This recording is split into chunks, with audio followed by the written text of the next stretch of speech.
I'm using the Octatrack master sequencer and clock, and I've set up two patterns, A01 and A02 on the Octatrack, and I've just used a couple of loops in each pattern on tracks 1 and 2. This is what they sound like.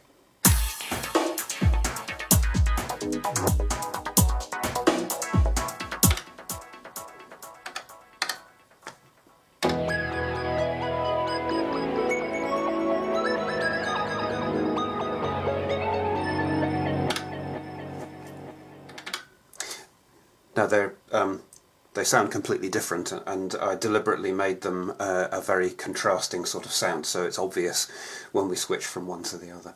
So just go back to pattern 1. I've also got two patterns, also A01 and A02 on the Analog 4. Now, using this method of communication between the boxes, the bank and number for the patterns has to correspond. I'll let you hear each pattern on its own. This is A01,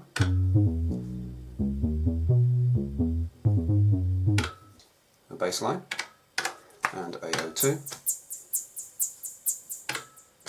which is a kind of a hi-hat thing.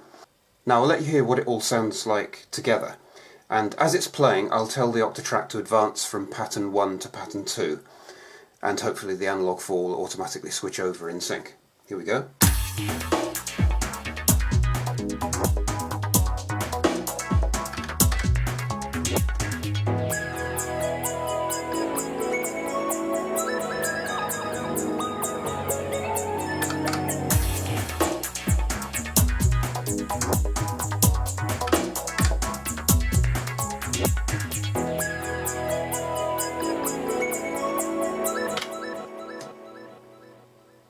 Now, about the physical connections between the boxes, I've got track 8 on the Octatrack set as a through machine.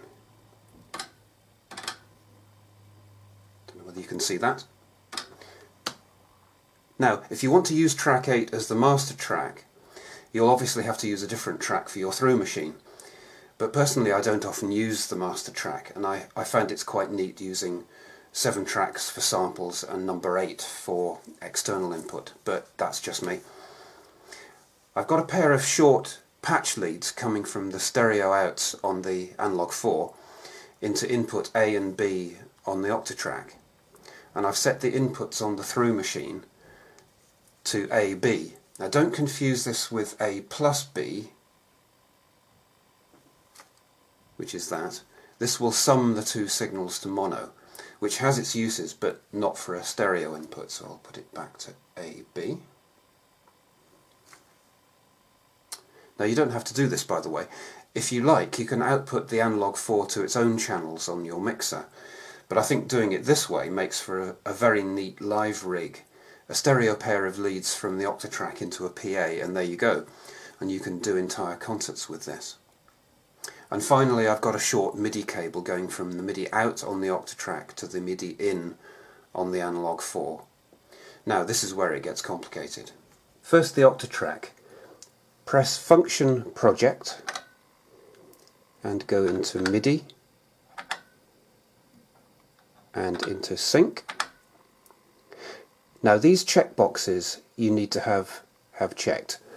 So transport send, that's transport is basically play and stop, and clock, you need that box checked as well, the send box. Clock is the master tempo for your song, and program change send, and I've set it to channel 16. Now it can be any channel number that isn't being used for something else, but I've set it to 16, and it has to be set to the same channel in the Analog 4 as well. But ignore all the receive checkboxes, because remember, this is the master machine. Now the settings you need to make on the Analog 4.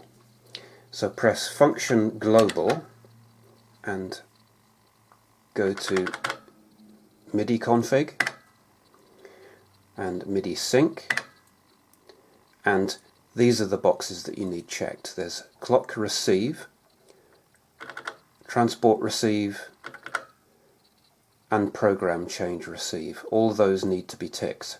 Remember, because this is the slave machine, it's receiving the commands. So now those are checked, I go back up one level and go to MIDI channels. Now ignore all of these track channels and we go down to